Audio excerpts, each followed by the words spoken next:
We have with us Dr. Rontjean Solante, infectious disease expert at the San Lazaro Hospital, joining us live via Zoom. Doc, thanks for joining us once again. It's been a while, Doc. Hi, good morning, Diego. Good morning. Yes, we saw the report. Si Manila Mayor Isko Moreno was saying na medyo napupuno na talaga ang emergency room. Kamusta na po situation dyan sa San Lazaro? Yung capacity namin is already over, no, in terms of the leptospirosis. Kasi meron kaming mga inpatients na since July, nag-start na kami ng tumataas ang kaso. Yeah. But the past 4 to 5 days, nag-average kami ng 28, 25 admissions a day.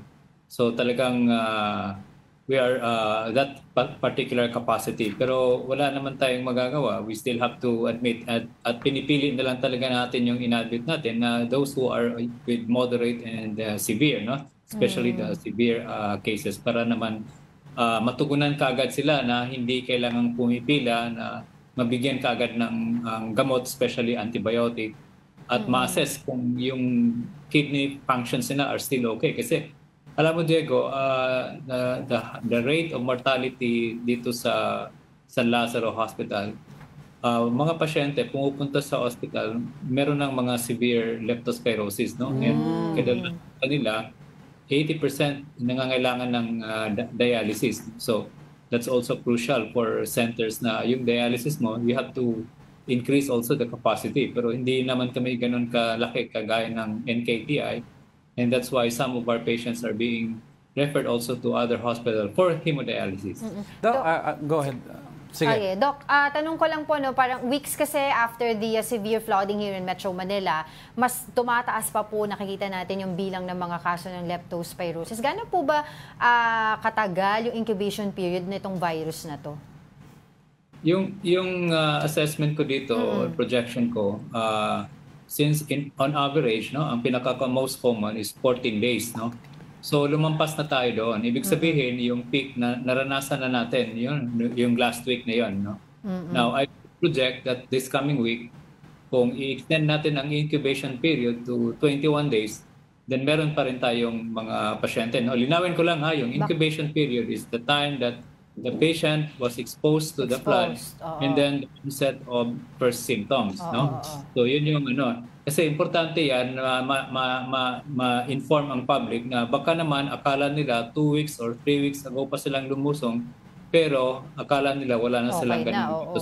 Which is also the case now na matagal silang pumunta sa ospital hanggang pumupunta na lang sila na pumupunti na yung ihi nila or decrease na yung urine output. Oo. Bacteria pala, Doc, hindi pala virus. Oo, tama. Okay.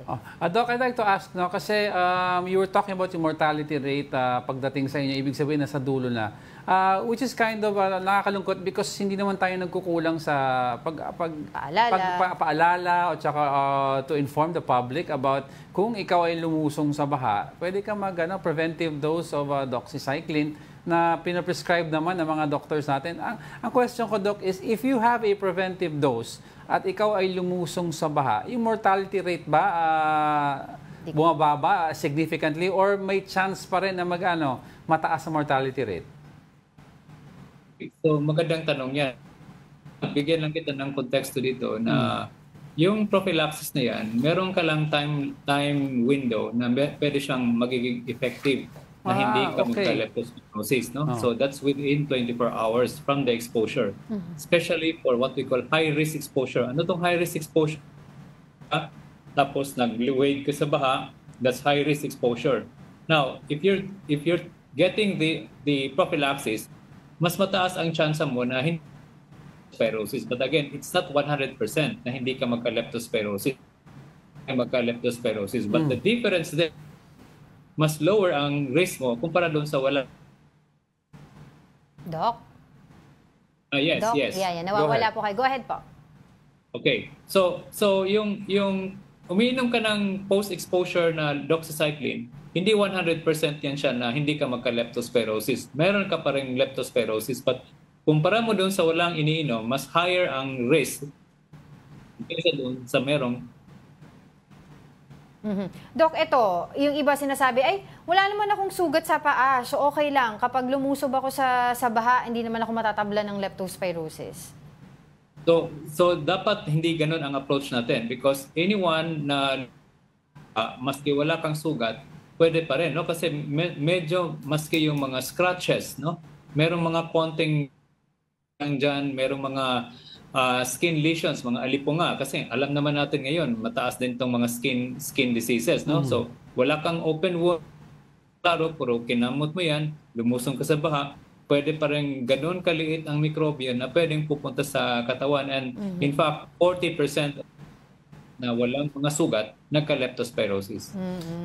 We were talking about kanya, Doc, yung yung post doxycycline, no? But assuming na may symptoms ka na at hindi gumana ang yung mga prophylaxis doses, Doc, ano ang next step natin with regards to ano ang next level of antibiotics na gagamitin?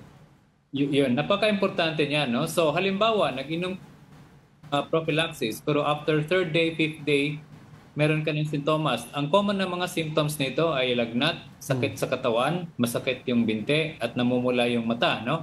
So within the next 24-48 hours, pag lumabas na yung sintomas na yun, huwag niyo nang patagalin. Diretso na kayo sa health center, pupunta kayo sa hospital para magpasuri at saka para ma-diagnose kung leptospirosis.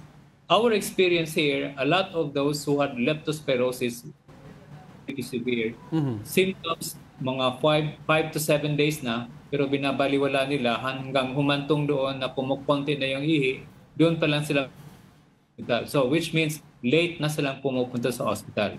So, first and foremost po, para lang po ma-clarify lang din natin, ma-clear natin sa ating mga kababayan, ano po yung mga pinaka-warning signs po ng isang tao na alam po natin, ako, delikado, baka magka-leptospirosis ka na? Okay, so ang mga warning signs nito na pwede ka nang maitutuloy doon sa moderate to severe. Unang-una, pag sa isang araw kumukunti na yung pag-ihi mo, no? Tapos pag next day, wala ka nang ihi for more than 6 to 8 hours, hindi na yan normal, no? Tapos mahina yung katawan mo, masakit yung katawan mo, at saka yung namumula yung mata, minsan parang hirap ng huminga, no? May mga ganun tayong pasyente, hirap na silang huminga na sa tingin nila kaya pa daw nila sa bahay, wag na nating palampasin yung mga ganung klaseng sintomas. Diretso na tayo doon sa hospital. You mentioned kanina, Doc, yung tinatanggap nyo lang sa San Lazaro ay yung moderate to severe na cases. So pag may pumunta po dun sa inyo na ano pong sintomas yung tinitignan po ninyo na sinasabi nyo, pwede ka pang pwede ka sa bahay muna maggamot? Okay, so unang-una dyan, kung yung lagnat niya, pananakit sa katawan within 3 days, no? At saka yung pag-ihi niya adequate naman, merong antibiotic yan na tableta na pwedeng ibibigay, no? So that's mild leptospirosis. Pangalawa, pag halimbawa, we have to diagnose first, no? Kukunan namin sila ng blood exam. Kasama na rin dyan yung dengue examination kasi we need to also rule out dengue kasi the first 3 weeks, mahirap i-rule out ang other infectious disease, no?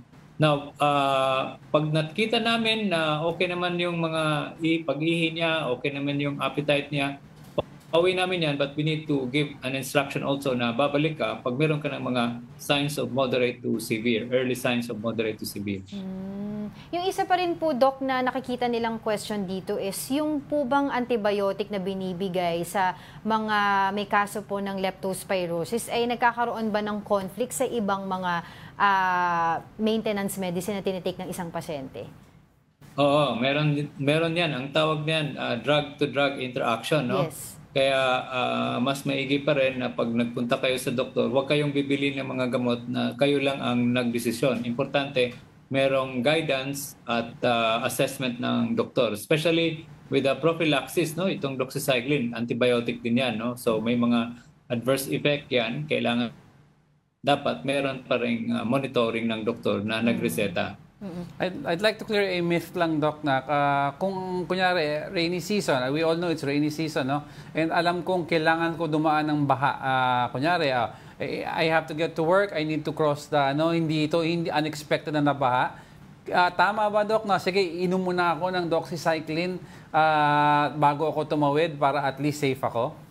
Yan, mali yan, Diego. Kasi ang prophylaxis ng doxycycline should be given after sa exposure mo. After, not preventive. After sa exposure. Okay.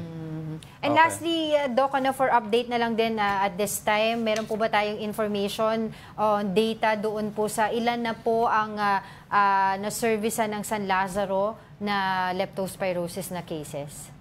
Okay, so as of this morning, ang total namin na mga na-admitted na since August 1, no, na umabot na kami ng 137 cases. No? And more than half of these are severe form. We have 19 mortalities, no? So meaning that's like 15% mortality rate, Yeah. which is the usual mortality rate. Pero sayang lang kasi most of these mortalities are really in the 19 to 40 years old, no? So ito yung mga Bata pa. mga population na nagtatrabaho, lumalabas Talagang talaga, sumusuong kailangan sa para lang maghanap buhay at high risk sa exposure. Alright, with that, maraming salamat po sa inyong oras, Dr. Ron Ching Solante, infectious disease expert at the San Lazaro Hospital. Thank you so much po for your time. Thank you.